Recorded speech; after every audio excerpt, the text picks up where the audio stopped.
Welcome to the latest interview in the Downtown Den, and I'm delighted this afternoon to be joined by Councillor Michael Green, Councillor who has a cabinet responsibility at Lancashire County Council for economic development, the environment and planning. I think that's right, Michael. That's correct, Frank, and good afternoon to Bit you. of a To you and everybody watching in today. Yeah, so it's a very long title. So we were just having a chat offline, Michael, about us all getting used to this period of lockdown. Of course, we're well set now. It's 9 or 10 weeks, I think, that we've been at home working from home. But of course, as a councillor, particularly with that range of activity, and of course activity that will be impacting on how we recover from where we are at this moment in time. Your day job won't have been any easier. If anything, I'm sure it's got even busier for you. It's been remarkably busy, Frank. So in a very different way. So I'm used to leaving home early in the morning and often not getting home till 10 p.m. in the evening. That's quite standard for me. And as a council, you don't work 9 to 5. As you'll be aware, and you don't work Monday to Friday. It can be 7 days a week, and it varies from day to day. But whilst that's been different, so I've been mainly home-based. The workload has remained the same. So you still get the same number of emails, obviously, that keep coming in and out. Consultations to reply to, businesses to engage with. And I've been doing a lot of work via Zoom meetings such as this one, Microsoft Teams and Skype, to keep in contact with fellow councillors, be with the officers at the County Council, but then with other organisations, the likes of Marketing Lancashire and Transport for the North, and some members of the business community, the Chambers of Commerce, the Federation of Small Businesses, yourselves, etc., etc. So I always see that as important. So whilst I am based at County Hall normally, I like to get out and about and meeting different businesses and different organisations to see the challenges that companies may face from time to time. Obviously, those challenges have become more significant in recent times for obvious reasons. And how have you found your own skill set, Michael? Have you got used to using different tools, or you're already pretty good around these sort of things like Skype, Zoom and so on? I have to confess, it's something that I've never really been a big fan of, and I've always tried to get out of. If somebody say, do a Skype call, I'd always say, well, I'd rather come and see you. But I think in the future, particularly if you go into meetings outside of the North or the Northwest, it's probably something I will use much more often going forward. I think I'll be completely honest with you, Frank. These were not products that I previously used. Yeah. So I've used Skype in the past on a personal level, but never really used it for business. I'd never heard of Zoom, if I'm being honest.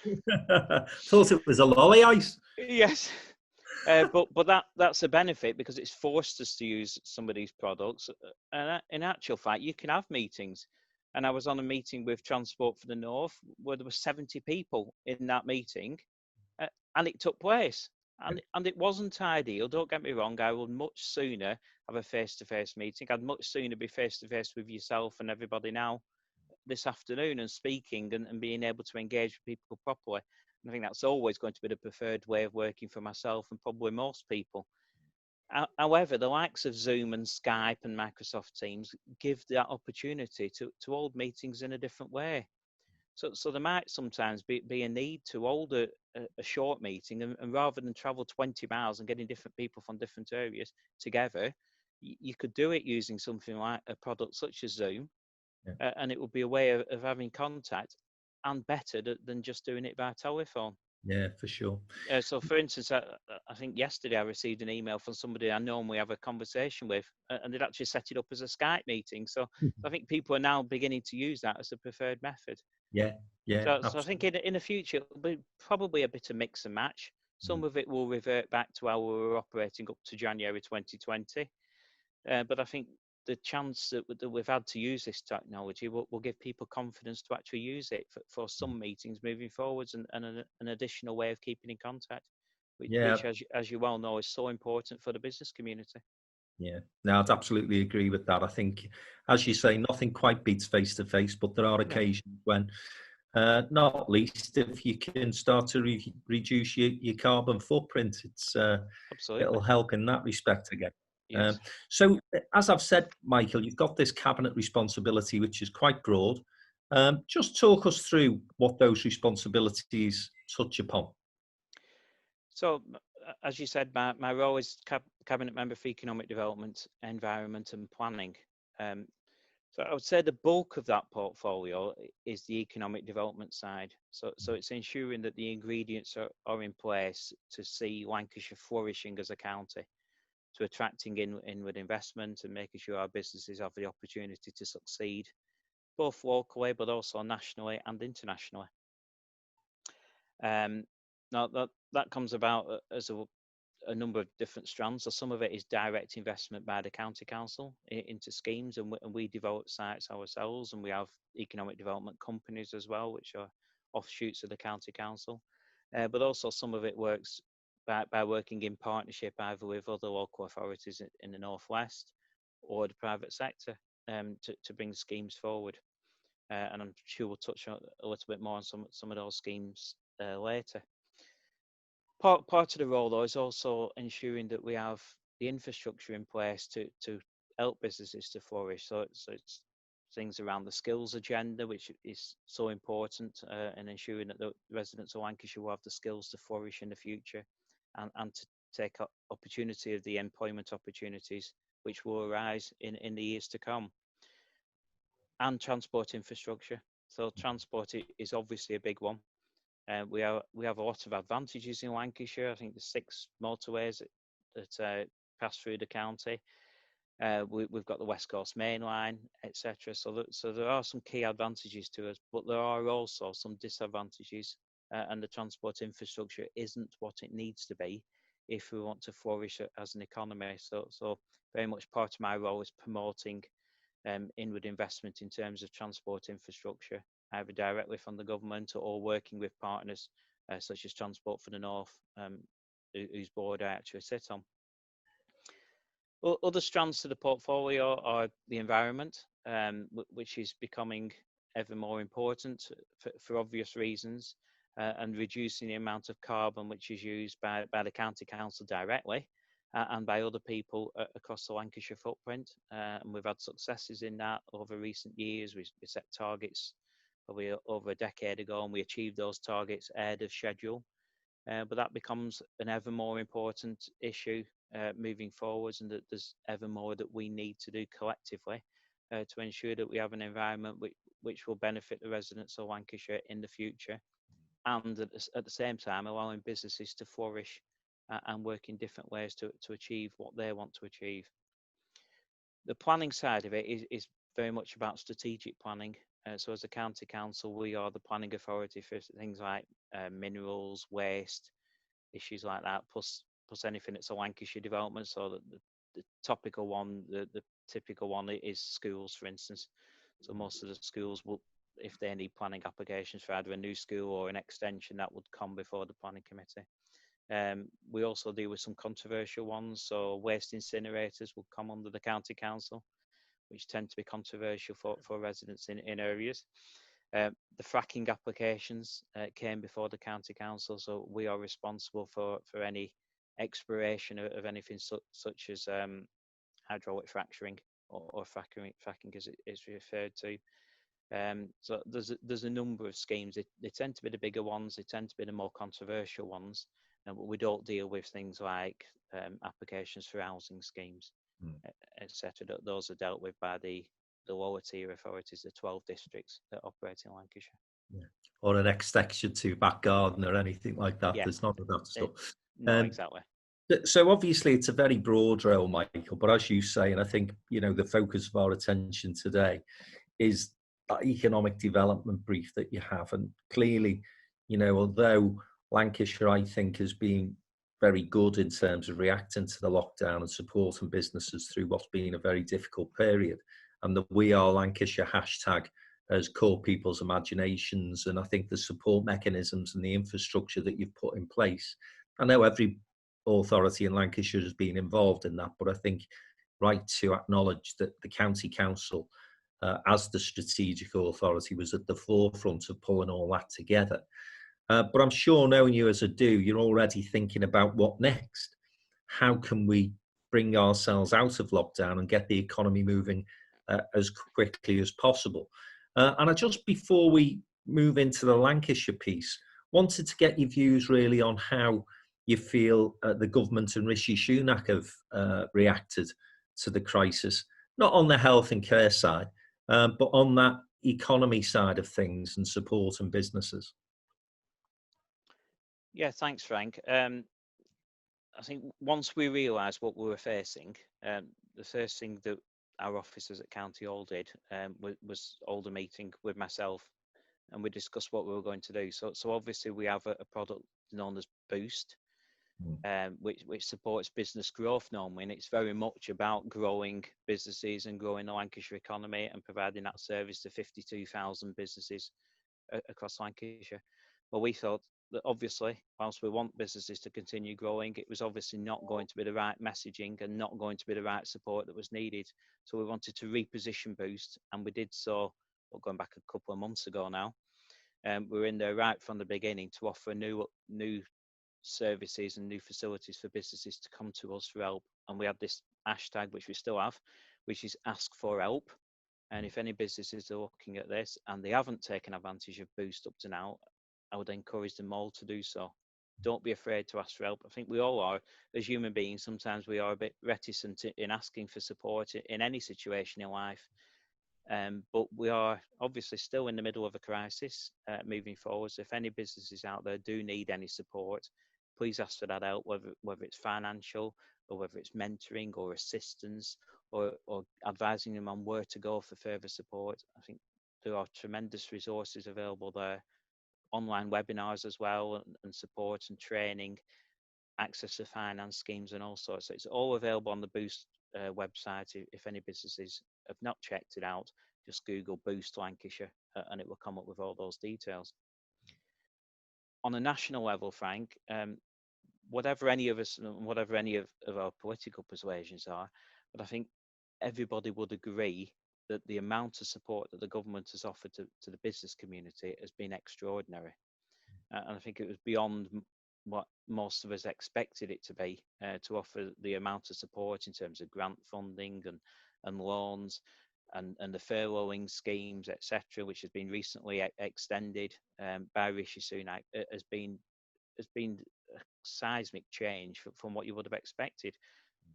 And putting it bluntly, particularly from a Conservative government, they've been very much involved because they've realised that the importance of trying to keep as many businesses as possible continuing in existence and employing residents, whether it's national in the case of the government or local in the case of Lancashire. So yes, I've been impressed by the actions of Rishi Sunak and the government in general. It's not to say that the government haven't made mistakes. Of course they have. I think all governments around the world have done. But those will come out in the fullness of time. But with regard to the support to the business community, I think it's been excellent, and I will commend them on doing that. And I think it's made a real difference for lots of businesses and allowed them to continue. We've still got that additional support, which I think has been extended to August, and then beyond that. But I think the businesses would have to contribute some of that support after that. Yeah. Which of course may be an issue for some businesses, but at least that support is ongoing. And it will give them a structure. I think any business needs to have a forward plan, and I think it offers that forward plan and a way for them to start to get their employees back to work. And we've seen that in recent times where more and more people are now going back to work. I think the Chancellor's done an excellent job, Michael. I don't think that we could have anticipated the scale of the crisis, but equally the scale of the support that's been put in place. And I think it's interesting to see other countries, the European Union actually, as a collective group of countries, are now playing catch up to an extent. And it was only yesterday where the president of France and Chancellor Merkel have come together with a package that probably matches ours, but it's taken them almost 2-3 months. And I think the great thing about the Chancellor's announcements were they were forward thinking. They took an awful lot of pressure off businesses at a time when that was absolutely required. And the thing that kills business, as you'll be aware of, Michael, is uncertainty. Absolutely. And of course, as long as you've got that, as you rightly say, roadmap that allows you to see what help is available from the government and how long that is in place for, then at least you can start to map out a bit of a future for yourselves. I couldn't commend him more, to be fair. I think Sunak's done a great job. Probably surprised a few people because I think when he was baptism of fire for him, hasn't it? for sure, and I think when he was appointed, myself included, you wonder first of all where he'd come from, and secondly whether he was just going to be a bit of a yes man for number 10. Well, he's been anything but that. And again, I just wonder in terms of. I remember meeting him, Frank. Sorry to interrupt you. No worries. I remember meeting him for the first time. Must have been 2 or 3 years ago, and he was a minor member of the government at that stage, with respect to him. But you could see that there was something about him.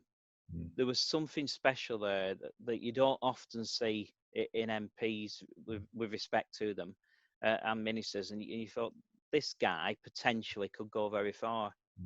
You could see that, but for him to take over from the previous chancellor, just as this crisis was beginning to unveil itself, as I said, it's been a baptism of fire. Yeah. But cometh the hour, cometh the man, as they say, and he's stood up to that, and his interventions have been dynamic.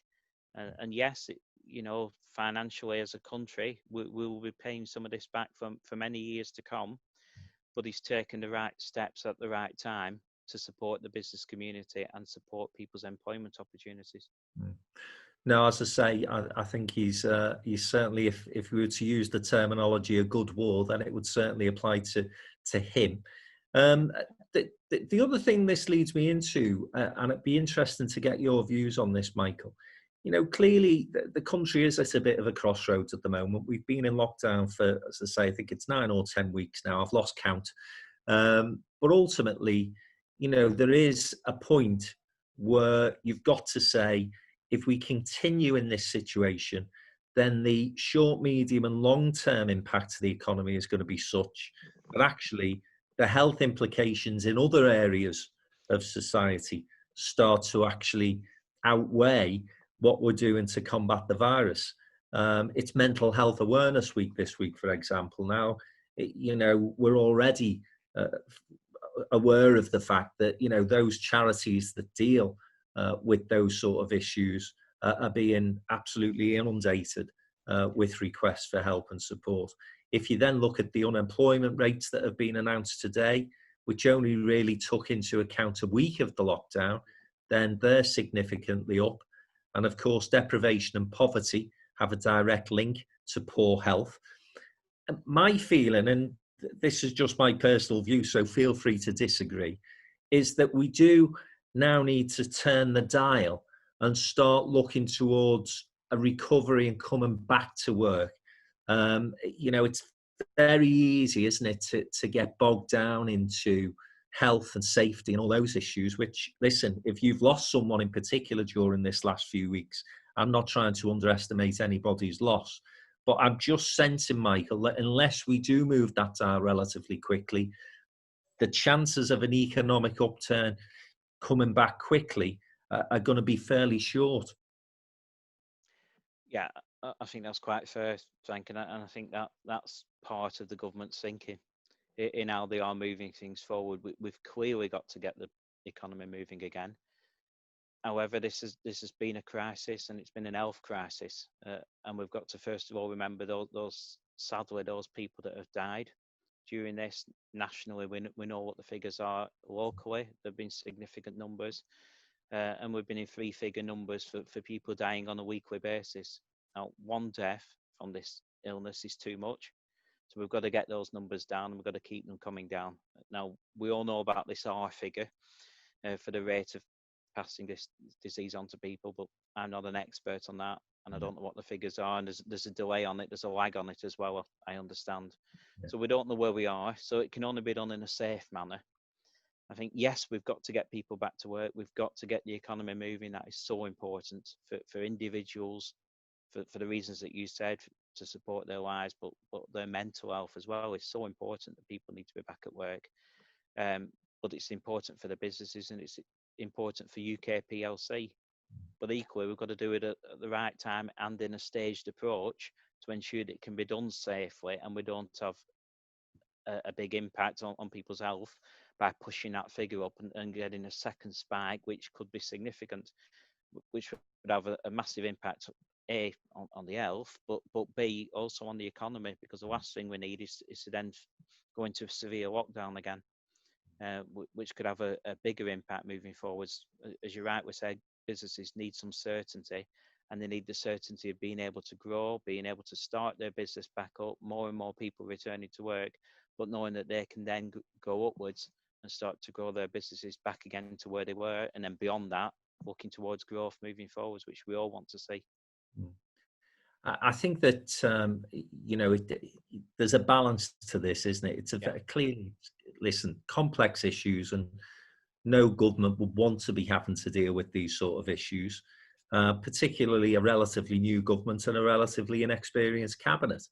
But I think that you're starting to polarise debate if you're not careful, if you're looking at this through the lens of the media, from the Piers Morgan end of the scale, through to those people who just say to hell in a handcart and let's just all go back to work tomorrow. So I get the fact that we've got to be careful in terms of moving forward. I don't think the media have helped, Frank. No. And I'm not going to mention any names, but I included out some reporters and journalists I had a lot of respect for previously, but you actually see them now asking some crazy questions, and you think, which planet are they on?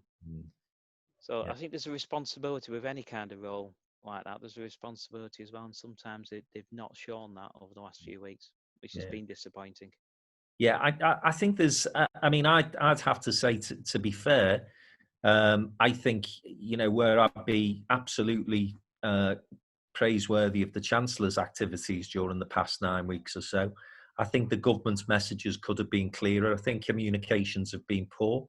I think it's evident that the Prime Minister was missing through illness for a couple of weeks, because I think that that it came off the rails for a time there, and none of that's helped. And of course, as you know, Michael, because you deal with journalists at a local level, if they smell uncertainty and they start to spot inconsistency, then they'll take advantage of that. And I think some of that's happened, but I think equally some of the reporting and some of the commentators are utilising this more for their own personality, if I may put it that way, mentioning no names, than maybe for the good of the country, as you're suggesting they should at this moment in time.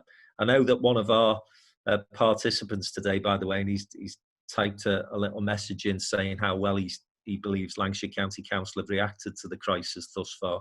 It is Richard Slater, of course, a local journalist in Lancashire.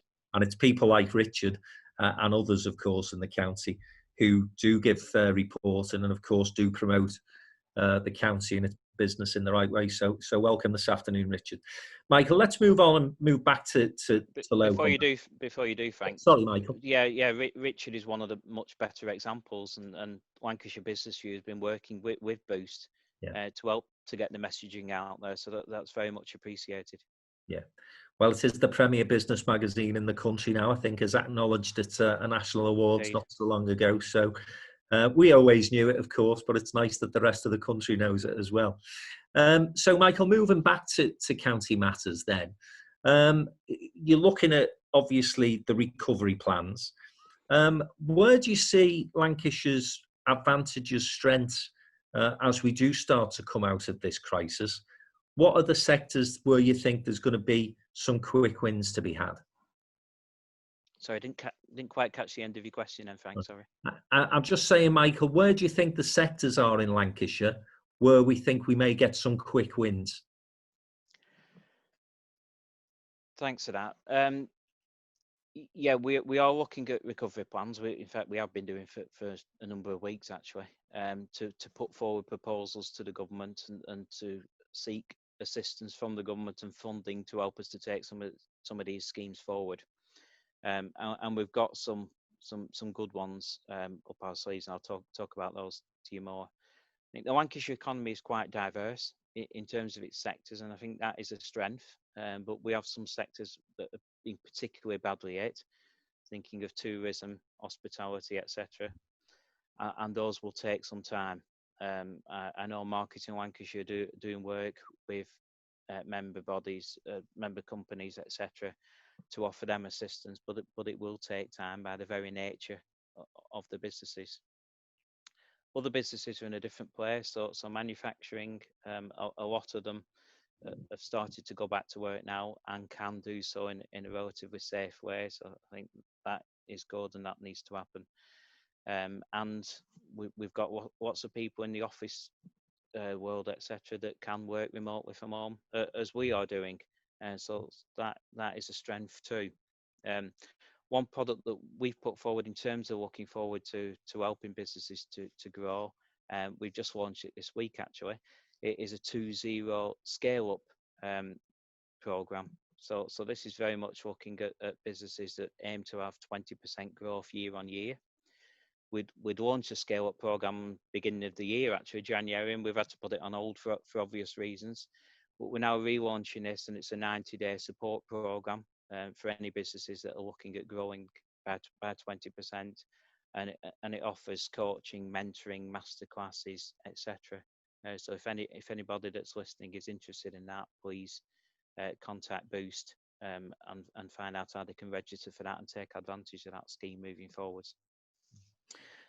Looking at some particular schemes which we may well be able to take forward on a faster rate moving forwards. We've got, to pick out one example, so we've got the Cllr development, which is known as Lancashire Central. That was moving forwards to be developed, and then you'll recall that IKEA pulled out of that scheme. So we've re-looked at plans, and as part of that, the new plans which may come forward add a greater amount of logistic space on there, because it's a prime location at the intersection of important motorway junctions, the M6, the M65, etc. And on the back of this crisis, there's clearly a need nationally for more logistic space, and lots of companies delivering goods up and down the country who have been stars, may I add. When you look at the key workers, I think we underplay the role that some of these delivery men and women have done up and down the county and up and down the country in getting goods and getting shopping and all sorts to people.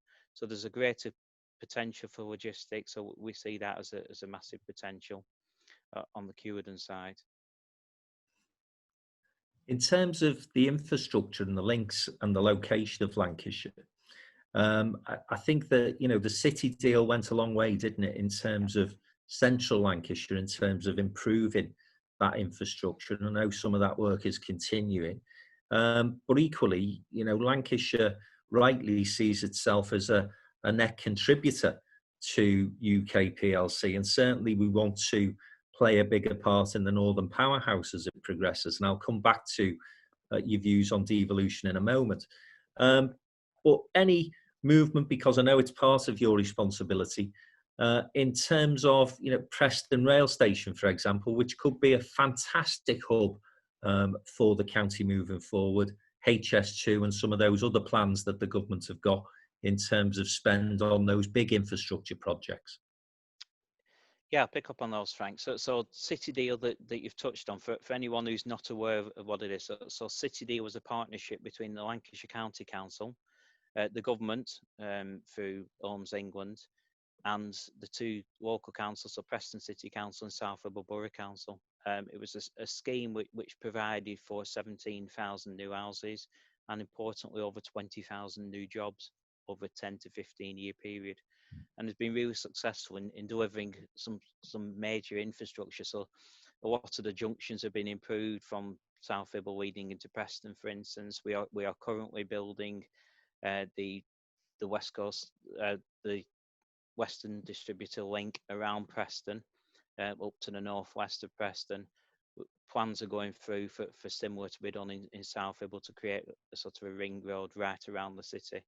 And it will provide opportunities for lots of businesses to expand in the years to come, and has been successful in many ways. I think as I touched at the beginning this afternoon, we have some tremendous links in terms of roads, the motorways, 6 motorways, the train network, etc. But it doesn't go far enough. We want there to be improvements. So the County Council has been a supporter of HS2. Personally, I've been a very big supporter of HS2. Yes, partly for the speed, so getting the quicker journeys in and out of London and the cities in between, so the likes of Birmingham, etc.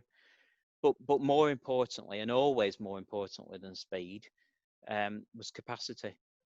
So the capacity which is provided by having a new rail link up the west coast and up the east, up to Yorkshire and the northeast as well, provides extra capacity for the more local services, and that will provide massive potential for us.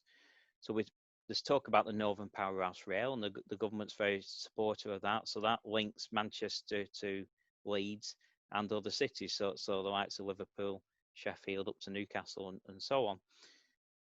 But it's much more than that, and we've got to feed in more than that. So in Lancashire, we know we've suffered from problems with the rail network, and the government stepped in to deal with the franchising issues.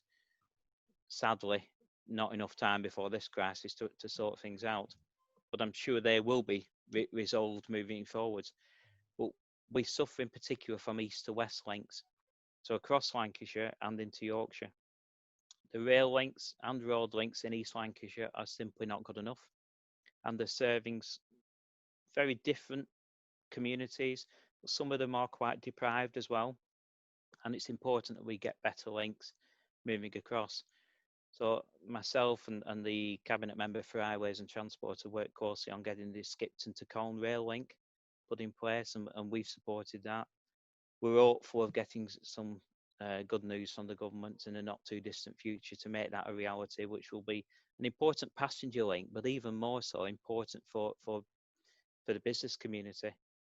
So the likes of Drax have been a big player because they get their goods in from Liverpool, but it takes them literally hours and hours to get the goods over to the power station over in Yorkshire. So it will make a massive change on that. So we need to get these things in place.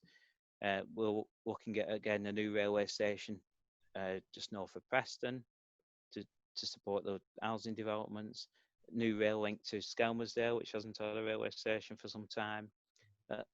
I know local schemes such as getting stations reopened. One in my area is Mid-Joel Station, which is on the most direct route from Liverpool to Preston, underutilised, and it was closed 50, 60 years ago, but could now have much more capacity and much more use, because you've got a big housing development for 850 houses being built right on the doorstep of it.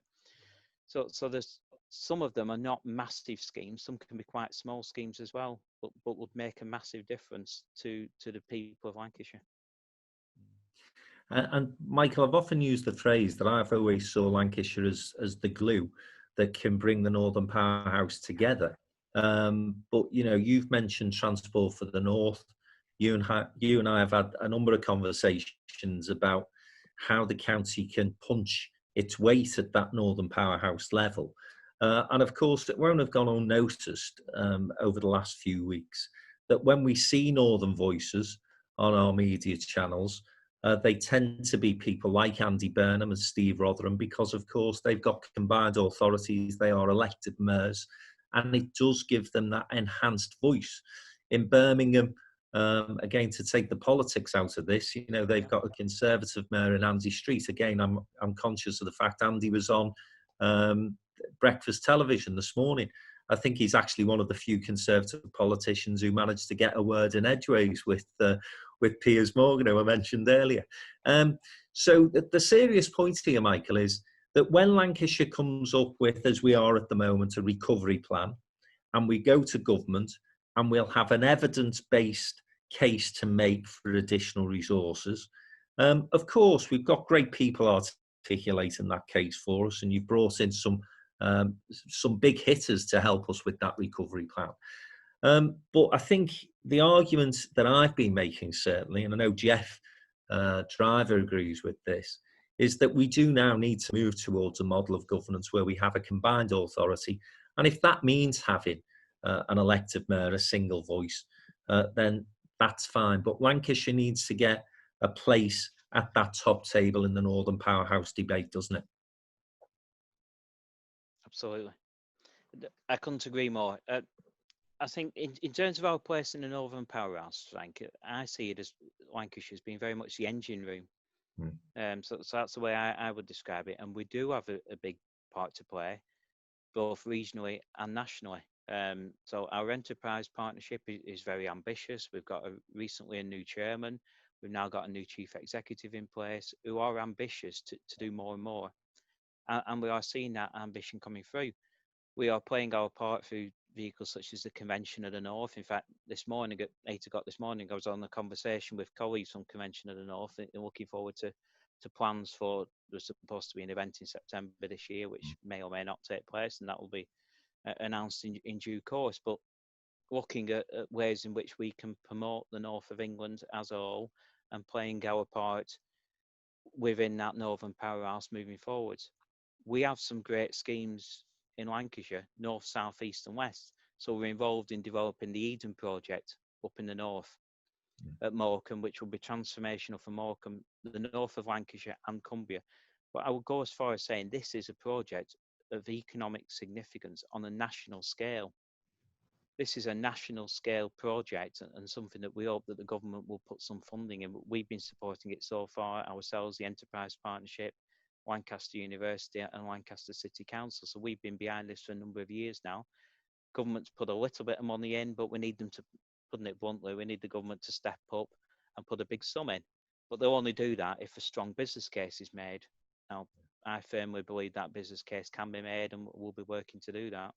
But that will be a massive game changer.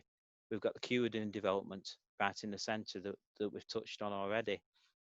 We've got the enterprise zones, so we've got Blackpool enterprise zone that's doing well. We've got Hill Houses, we've got Wharton, and we've got Samsbury. Samsbury, we are developing well. There's new facilities on there. We're now building an advanced manufacturing research centre on there with Sheffield University, which will attract and provide a hub and a development base for businesses right across Lancashire moving forwards, and another tremendous asset. So we've got lots of projects, we've got lots of ambition, both politically as ourselves as an administration at County Hall and the team of officers that we've put in place. But you are quite right that it goes beyond that. We need to make our voice loud and clear at every level. And sometimes we are missed from that because we don't have this single person that can stand up for Lancashire in the same way as you rightly say, Birmingham, Manchester, Liverpool, Teesside, etc., have elected mayors. I've personally always been a supporter of having a combined authority for Lancashire. I think that should have, personally, I think it should have happened years ago. And we've missed out on attracting inward investment into the county as a result of that. Now, there's a whole variety of reasons why it's not happened, from people's individual views and concerns and a fear of losing control in some way, which is not what it should be about. This should be about devolving powers and funding from central government into the local area, into Lancashire, not about sucking powers up from the district councils or the county council or the unitaries. It's very much the other way around. That's the way I see it. And I think that would have the advantage of then having a more powerful voice.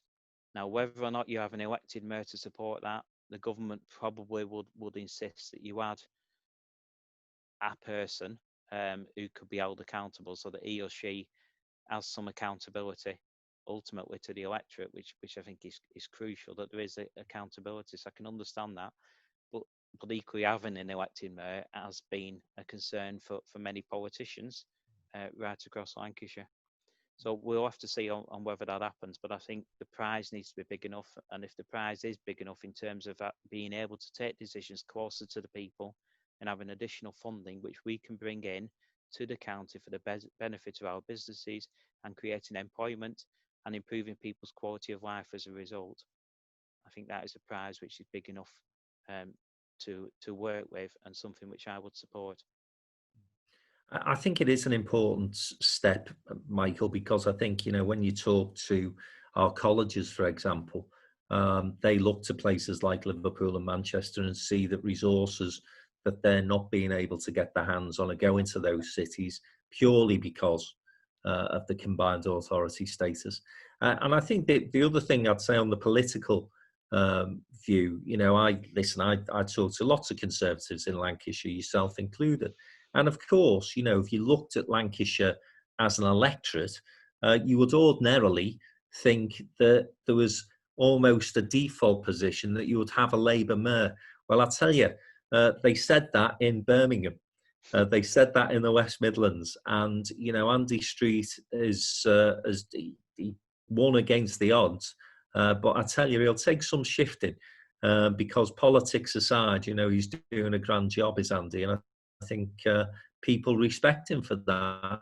It doesn't much matter at a local level what your poor region for your county. Then I think people take note of that. So I wouldn't, I wouldn't, as a Conservative who was sat in Lancashire, I wouldn't be thinking, it's automatically going to be a Labour nominee. It might well not be. I think you're absolutely right, Frank. Andy Street does a tremendous job in the West Midlands. He's made a real change. The likes of Ben Alchin, to pick another Conservative example up in Teesside, has made a real difference for his community. Andy Burnham on our doorstep in Manchester has done a great job and is the voice of Manchester. And whether people like or everything that those three, as I've picked out as examples, whether they like everything that they say or everything that they're doing, is almost academic. They are making a real difference for their individual areas. And whoever that person might be in the Lancashire context, I would hope that he or she would make a similar impact. Now, of course, as a Conservative, I would want that to be a Conservative representative because I feel that we would have a better potential to work with the business community. We understand the business community a bit more than some members of the Labour Party, but not all. Yeah, and I think that's probably an argument for another day. I think the point that you're making is well made. It's that single voice and that powerful figure that we need. I think the interesting point, Frank, if it ever came to that, I mean, in reality, you would probably end up with a Labour or a Conservative nomination becoming the elected mayor. That will probably be the case, but it might not be a traditional politician. It might be somebody very much from the business community that might stand for either of those parties. Yeah, and that'd be, I think that'd be good to see as well. And that's what certainly Andy Street brought to the table. I think moving away from the personality and the politics side of it, though, Mike, the more important thing that we've both touched upon here, and you're involved in these discussions at the highest level, is that we've got so much to offer as a county that actually, once we can start to get some of those additional resources and pushing these things on, then it will enhance and advance that powerhouse agenda. So, it's for everybody's interest, really, that Lancashire can start to be at that top table and punching its way. My view now is, look, York should have got one. If York should have got one, we've got to have one. We can't let the Yorkies get one over on us.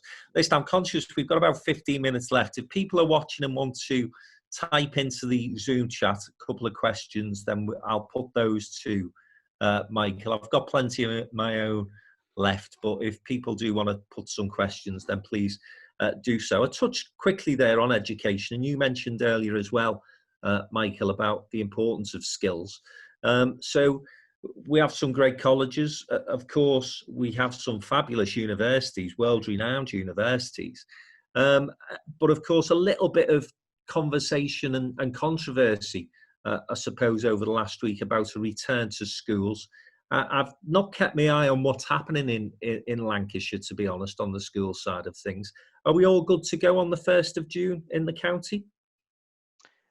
my understanding, and I'm not as close to this as some areas, to be honest, Frank, but my understanding is that the government have advised that schools should be opening for certain age groups Yeah. From the 1st of June, and the county council has offered as much support and advice to the schools as possible, including model ways of working and risk assessments and all sorts to the schools, but individual decisions are being left to the ed teachers and the governing bodies to make the ultimate decision on the numbers of children that are able to go back.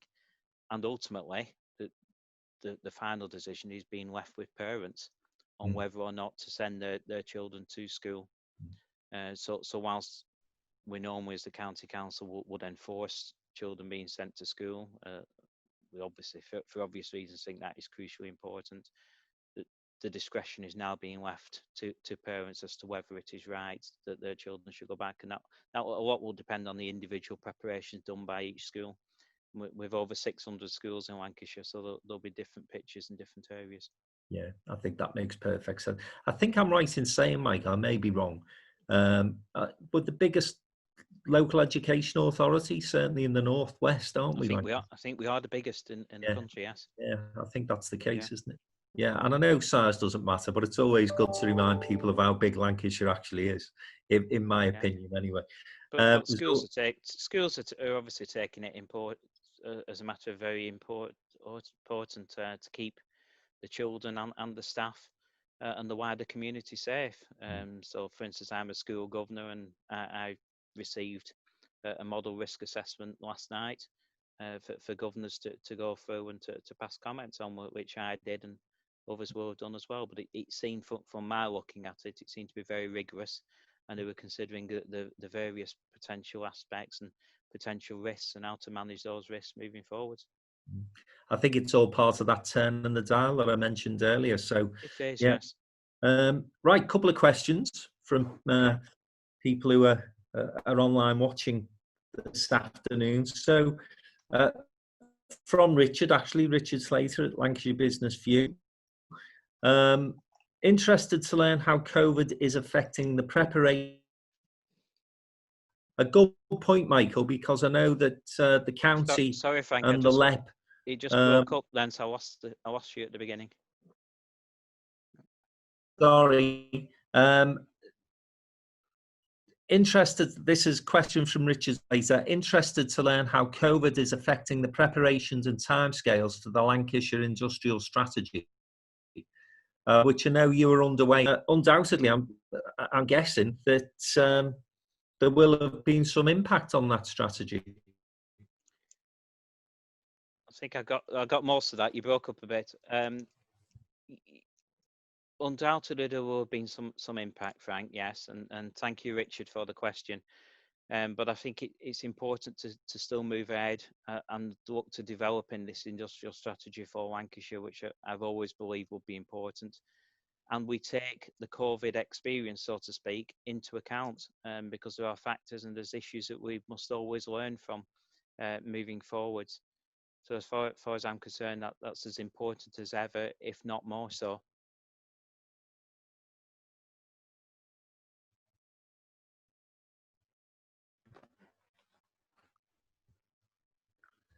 Right, I'm not sure who's frozen here. Frank, I've lost you, yes.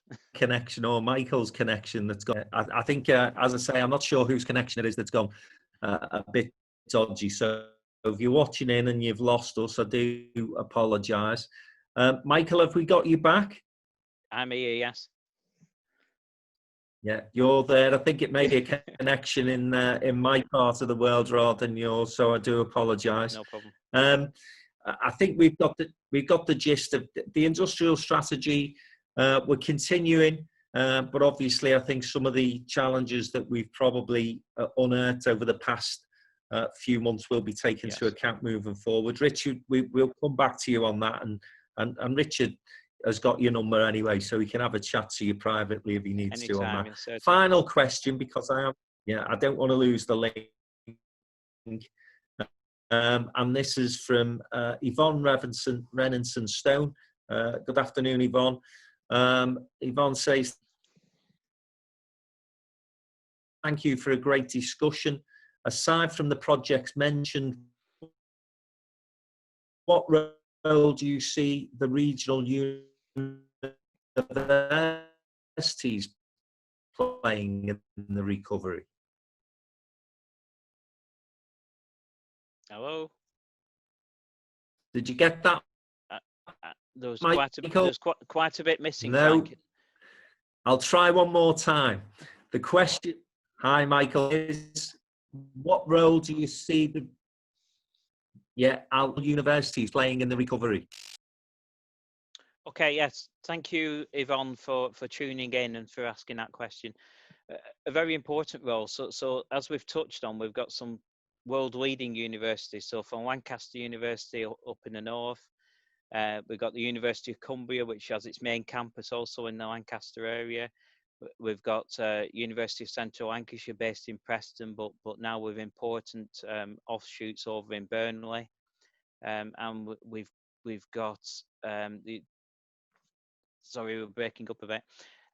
We've got the AMRC, the Advanced Manufacturing Research Centre from Sheffield University, which is moving into the county, and Edgehill over in West Lancashire. So we've got a great suite of universities, and I think they all have an important part to play, as indeed do further education colleges moving forwards in helping to shape the Lancashire economy and to look at new prospects for the future, new types of technology, whether that's in the environmental sector, looking at clean energy and so on, and different types of developments.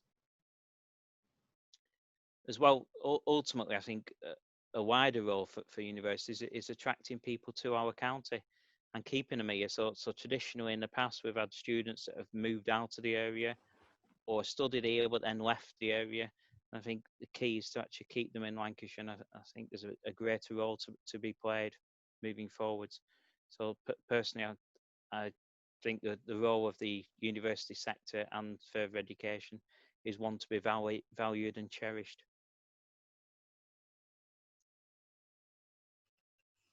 Michael, thanks very much for your answer, and apologies for the slight technical difficulties towards the end of our conversation this afternoon. It's been great to hear from you and some great positive stories coming out of the county. I was going to get the ball out, but I think, as I say, the technology's beaten us. So you're not going to be allowed to take the mickey out of my football team, Everton, this afternoon. But I'm sure we'll do that when we meet live eventually, which hopefully I'm sure we will do, Frank. If I can thank you for your time and thank you for everything that you do as an organisation, and to everybody for giving up their time this afternoon to tune in. And if anybody has any specific questions, you can find my details online and contact me in due course.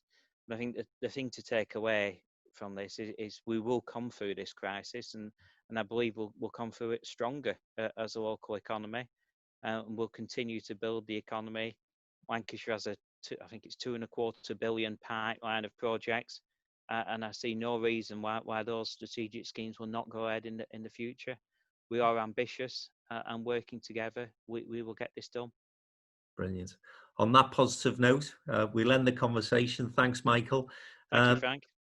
For those who want to pay another visit to the Den this week, Thursday, we've got Olympic champion, no less, Goldie Sayers, who will be joining us for a conversation. She's now gone into business, so it'll be interesting to hear how she's adapted from the world of sport into the world of commerce. Do join us for that. Any other events that you're interested in, visit the website, all the W's, downtowninbusiness.com. Lots coming up over the next few weeks. Michael Green, Lancashire County Councillor, thanks very much for your time today. Thanks, Michael. Thank you. See you again. Thank you. See you soon. Brilliant.